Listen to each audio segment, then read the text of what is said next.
Olá, amigos tricultor e profissional do setor. De volta, mais uma vez, com o nosso Fundecitrus Podcast, o podcast da citricultura brasileira. Seja muito bem-vindo, seja muito bem-vinda. É um prazer poder contar com a sua companhia aqui pelo YouTube ou nas plataformas de áudio do Fundecitrus. Bem, você já sabe, o nosso Fundecitrus Podcast é fundamental para a gente ampliar o conhecimento sobre a nossa citricultura. E nós abrimos hoje a segunda temporada do podcast, com essa linda imagem externa, você acompanha aí, dos nossos estúdios. Vamos juntos em mais uma fase do nosso podcast. E a nossa conversa de hoje é sobre a pesquisa de estimativa de safra, que chega a 10 anos. De lá para cá, foram muitos desafios e muitas inovações, muitos avanços tecnológicos.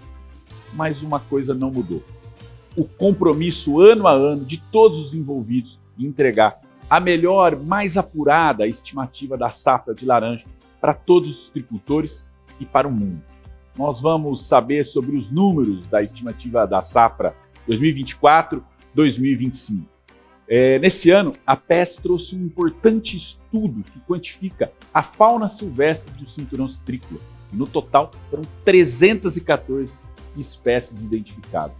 Para essa conversa, a gente recebe o coordenador da PES e sócio da marca Strat, Vinícius Trombin. E por vídeo, o pesquisador da Embrapa Territorial, José Roberto Miranda.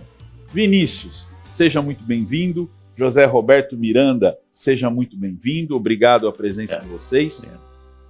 Eu vou começar com você, Vinícius. A pesquisa de estimativa de safra do Fundecitrus e o inventário de árvores chegaram a 10 anos.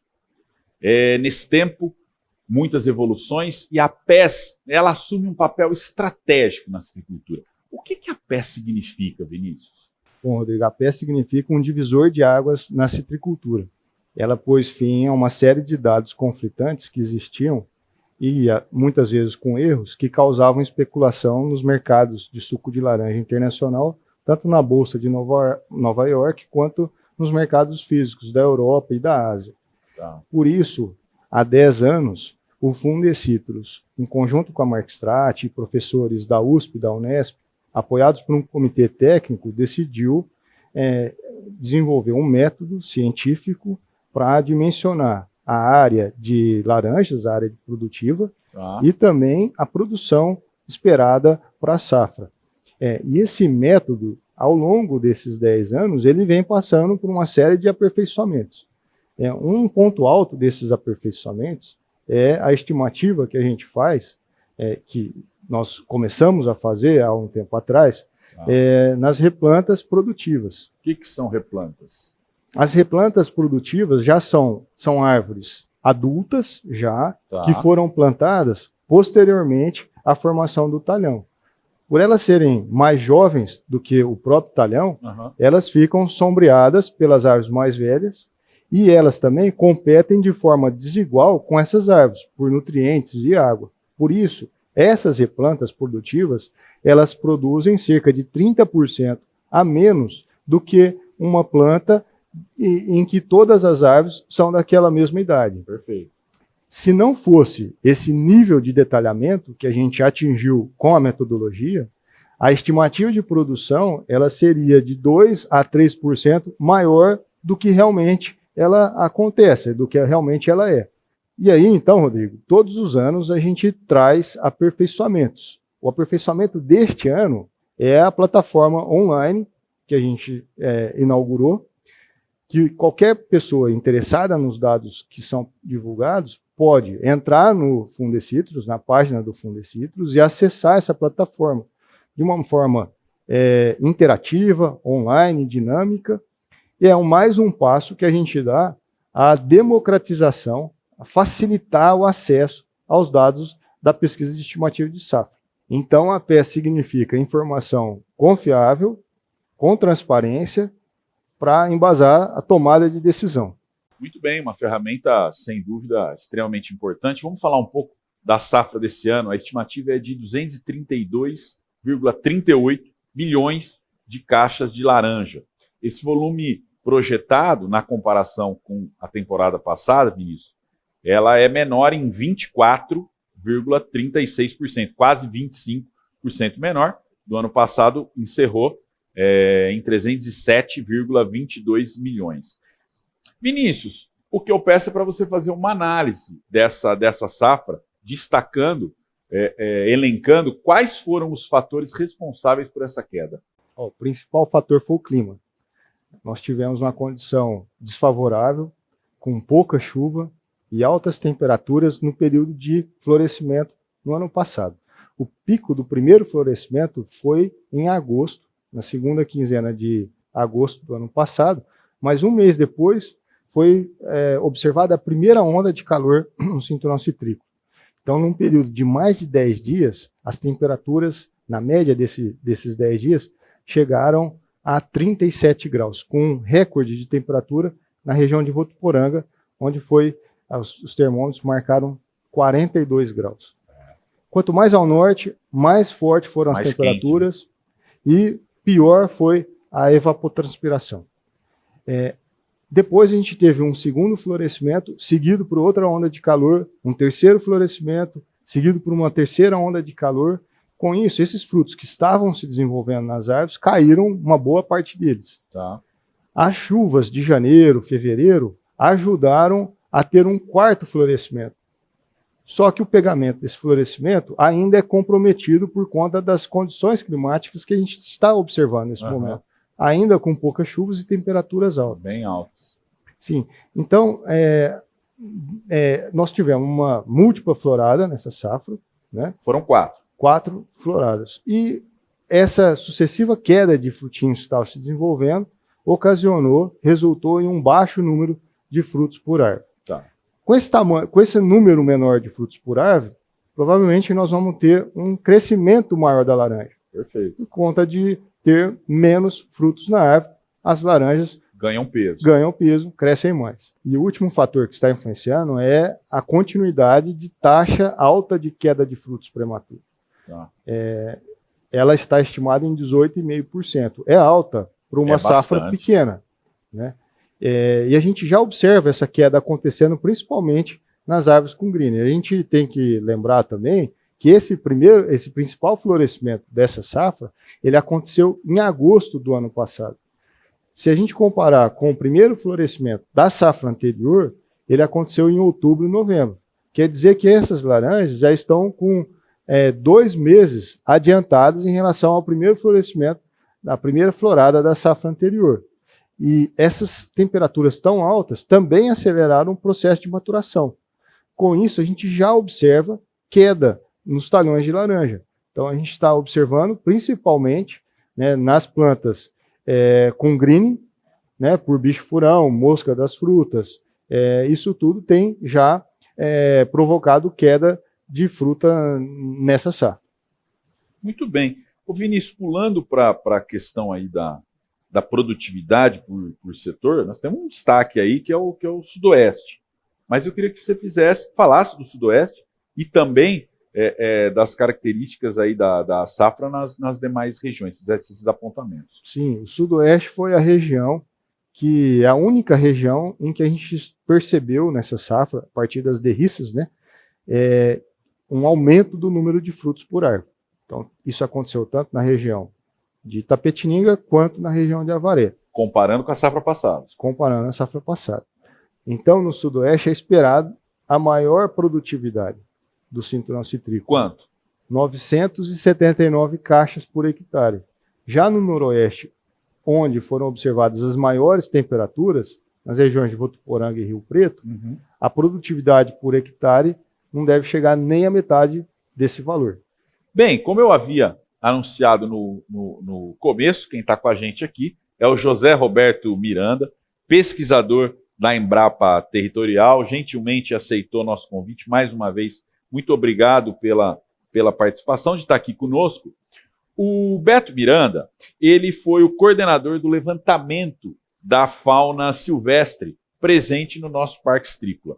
Então, Beto, eu quero que você fala para a gente sobre a importância desse estudo, porque a presença da fauna selvagem em áreas agrícolas, é um fato ainda pouco estudado. E acho que a laranja tem a citricultura tem essa vantagem, vamos dizer assim.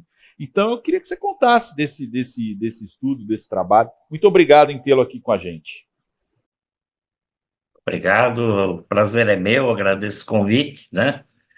Eu acho que esse estudo é muito importante porque, no conjunto, esse trabalho foi um trabalho inédito porque nós fizemos poucos estudos sobre citricultura e ocorrência de fauna silvestre nesse tipo de uso das terras, né?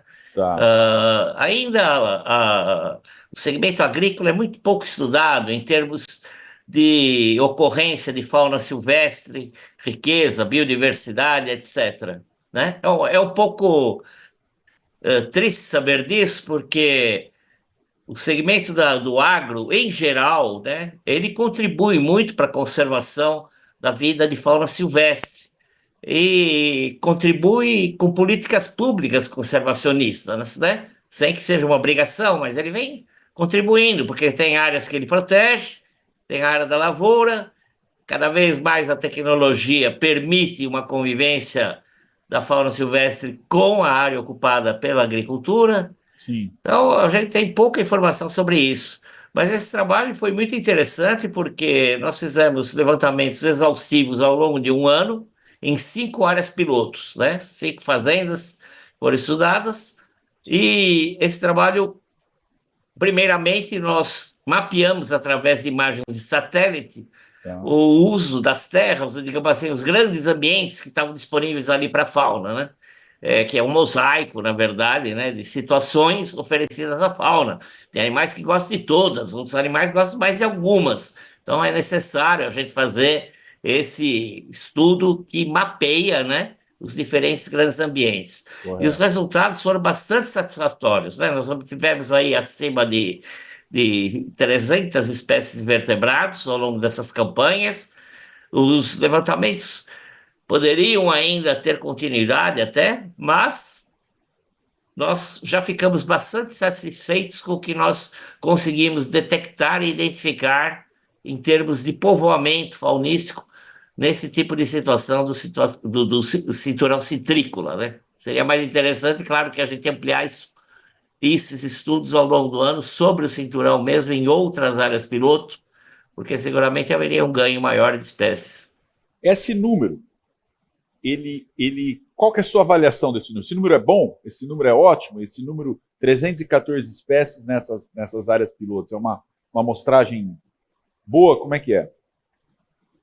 Eu acredito que, em relação, vamos dizer, ao esforço amostral que foi realizado, quer dizer, o número de dias, né, realizados em cada campanha, em cada fazenda, e em 2 situações do ano nós pegamos, quer dizer, nós trabalhamos durante o período quente e úmido e também fizemos levantamentos durante o período mais fresco e mais seco, né? Por que isso? Porque a fauna, ela se movimenta.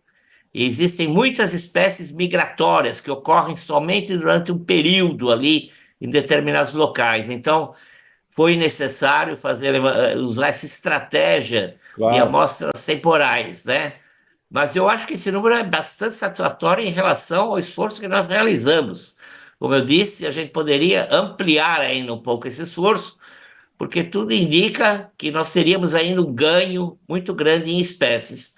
Mas 340 espécies vertebrados é mais vertebrado do que tem muito parque e reserva estadual do estado de São Paulo. Você pega a Serra do Japi, é comparável ao que ocorre na Serra do Japi, né? E ainda com perfil de fauna que a gente pode discutir melhor aqui. Perfeito. Essas, você falou até algumas têm característica transitória, mas desses 314, nós estamos falando mais de animais transitórios ou que realmente fazem moradas nas áreas próximas, em torno dos pomares? Não, seguramente a grande maioria, a esmagadora maioria das espécies são espécies residentes. Tá. Elas residem nesses ambientes encontrados nessas fazendas que foram estudadas e lá elas passam ao longo do ano. Eventualmente, um ou outro predador de grande porte ele pode passar por uma área dessa, seguir para outra, porque, claro, ele explora uma área muito grande em busca de presas. Tá bom. Mas, se ele foi encontrado lá, é porque aquela área tem alguma importância para ele, né? Não passaria lá de bobo, né? Tá bom. Ô Beto, e fala um pouco da diversidade dessa fauna aí. O que é mamífero? Não resisto a perguntar os tipos de animais que tem aí. Com o que a nossa agricultura está convivendo? Olha, a nossa silvicultura ela está convivendo muito bem com um grande elenco de vertebrados, mas o grupo mais rico, nós encontramos cerca de quase 30 espécies de mamíferos selvagens, mas o número de aves é muito grande, porque as aves, elas, pelo fato de voarem, né, assim como os morcegos, que são mamíferos, eles conseguem explorar uma área bem grande, então eles conseguem, como se diz, né, eles têm asa para não sair do lugar, porque eles conseguem buscar alimento num lugar distante e retornar para aquele lugar de abrigo, para o ninho deles, para alimentar os filhotes. Eles vão para um outro local e exploram outro tipo de recurso natural que lhes é interessante.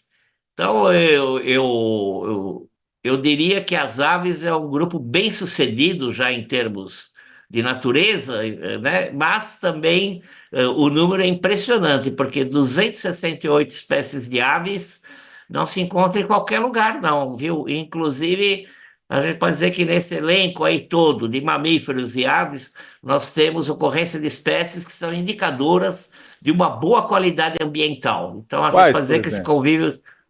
A gente encontra um número grande de carnívoros que se encontram em algum nível de ameaça de extinção, né? Em algum nível de redução de população. A Tá. ocorrência dele dentro de alguns espaços rurais tem um significado muito grande, porque é como ele disse, quer dizer, você está contribuindo não só para a conservação da fauna, mas de espécies que são indicadoras biológicas de uma boa qualidade ambiental. Elas não ocorrem ao acaso em qualquer local. Se ela já tem alguma ameaça porque as populações foram reduzidas, o caso delas ocorrerem em um determinado ambiente, dentro de uma propriedade rural, é um indicativo de que aquela propriedade rural oferece algo de importante para ela e que ela sabe e ela explora. Muito bem. Você, para fechar, Beto, você até mencionou no início a responsabilidade, o cuidado e até o favorecimento do agro para a fauna, para o desenvolvimento ambiental, esse que é um pilar de qualquer discussão sobre desenvolvimento sustentável. Na sua opinião, qual é esse estágio, a importância da coexistência entre o valor econômico representado aí pela agricultura e o cuidado ambiental? O que nós estamos falando aí para as próximas gerações? Para onde estamos indo? Eu acredito que, primeiro, assim, o nosso trabalho foi feito dentro de um protocolo metodológico científico e adquirimos indicadores, índices, quer dizer, coisas bem claras, são algoritmos utilizados internacionalmente, então os nossos resultados são inquestionáveis, eles podem ser apresentados dentro de qualquer fórum. Mas o Tá. que ele faz? Eles promovem a agricultura brasileira, né? Promovem, é uma vitrine, quer dizer, o Brasil é capaz de produzir citricultura e, ao mesmo tempo, salvaguardar uma pleiade aí muito grande de espécies de animais silvestres, né? Eu diria que isso realmente, se hoje não há uma certificação para isso, mas o resultado em termos de índices e indicadores, esse é real, esse nós podemos apresentar e, sem dúvida, ele é um diferencial para a citricultura brasileira, quer dizer, você produz conservando e conservando em harmonia.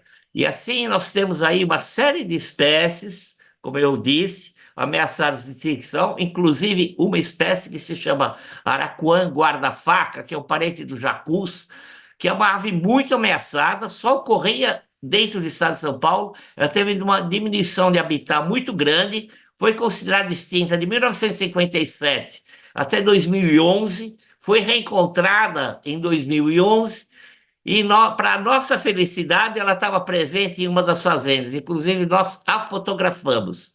Então, eu acho que a agricultura, a citricultura brasileira, particularmente, né, ela tem dados, informações para colocar disponíveis para os seus clientes, parceiros, usuários, e que é um diferencial em relação a qualquer outra citricultura do mundo. A gente pode dizer, a gente produz conservando. E há uma grande harmonia na convivência da fauna silvestre com a nossa produção de citros aqui no Brasil. Muito obrigado pela sua análise, muito obrigado por ter aceitado o convite. Obrigado, viu, Beto? De nada, disponha.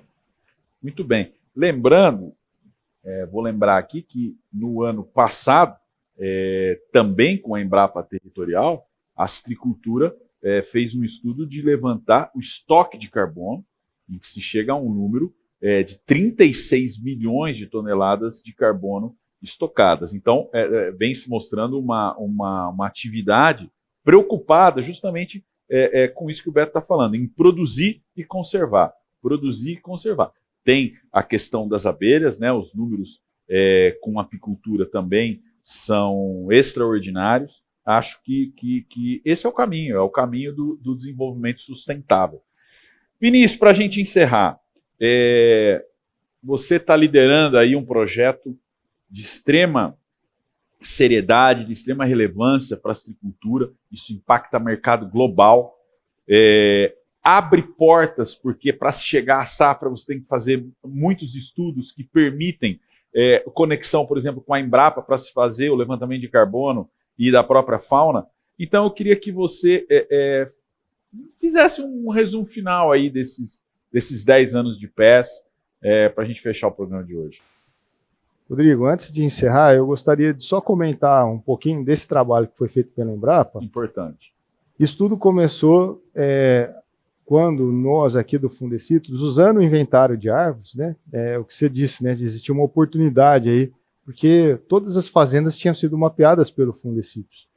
Então a gente foi aprender com a Embrapa, no primeiro momento, a dimensionar a área de reserva que existia dentro dessas fazendas de citros. E o resultado desse trabalho é que nós encontramos impressionantes 160 mil hectares de área destinada à preservação ambiental. Então, esses animais todos, eles já eram de conhecimento dos citricultores. É muito comum avistar esses animais silvestres dentro das propriedades de citros. Mas faltava para nós dados concretos que mostrasse para o mundo todo que a citricultura, de fato, é sustentável. Então, todos esses dados que a Embrapa nos ajudou a obter, né, a partir do estudo que eles fizeram nas propriedades de citros, mostraram para o mundo todo, para o consumidor de laranja, que por trás de cada copo de suco de laranja, existem produtores, né, compromissados com a sustentabilidade. Então, quando um consumidor toma um suco de laranja, escolhe pelo suco de laranja, ele também está escolhendo preservar o meio ambiente. É isso que comprovou os estudos da Embrapa. Em relação à PES, eu queria aqui deixar, na verdade, um agradecimento, né, a todos os produtores que fazem parte dessa pesquisa. São, para estimar todos os números que a gente trouxe aqui no dia 10 de maio, foram visitados cerca de 5 mil talhões de laranja. Né? Então, são várias fazendas, né, milhares de fazendas que abriram as porteiras para que a gente pudesse fazer a coleta de dados lá. E esse é o nosso trabalho, né? A cada dia, pensar em melhorias do ponto de vista metodológico para trazer sempre mais confiança para a tomada de decisões mais assertivas pelos produtores e por todos que participam da cadeia produtiva da laranja. Não tenha dúvida que esse papel ele vem sendo cumprido. Muito bem, recado dado por todos aqui. Eu quero agradecer a participação do coordenador da PES, Vinícius, sócio da marca Strat, Vinícius Trombin, e do pesquisador da Embrapa Territorial, Beto Miranda. Beto, muito obrigado e deixa um abraço nosso, leva um abraço nosso aí a todos da Embrapa Territorial, tá bom? Muito obrigado. Obrigado, valeu. Obrigado. Bem, eu lembro que esse estudo sobre o levantamento da fauna integra outro de importância gigantesca, conforme eu tinha dito, que mostra a capacidade dos pomares e das áreas de preservação ambiental do cinturão citrícola de estocar carbono. Esse estudo foi conduzido pelo pesquisador Lauro Rodrigues, que também é da Embrapa Territorial, a quem eu mando um grande abraço, além do agradecimento. Esse trabalho do Lauro mostrou que há 36 milhões de toneladas de carbono, o que equivale a 133,4 milhões de toneladas de dióxido de carbono removidas da atmosfera. Esse gás, como sabemos, é um dos principais responsáveis pelo aquecimento do planeta. E os resultados desses dois estudos estão disponíveis na página da PES, no site do Fundecitrus. Os dois projetos contaram com financiamento da Innocent Drinks e com apoio, claro, aqui do Fundecitrus. E a gente fica por aqui. Hoje eu lembro que você acompanha o nosso podcast e também pelas plataformas de áudio. É só buscar por Fundecitrus Podcast. Curta e compartilhe sempre. Aqui pelo YouTube, você pode se inscrever no canal e clicar no sininho para receber uma notificação sempre que um novo vídeo for postado no canal. E o mesmo vale para as plataformas de áudio. Acompanhe também as nossas redes sociais para você ficar sempre muito bem informado. A gente se vê no próximo Fundecitrus Podcast. Até mais!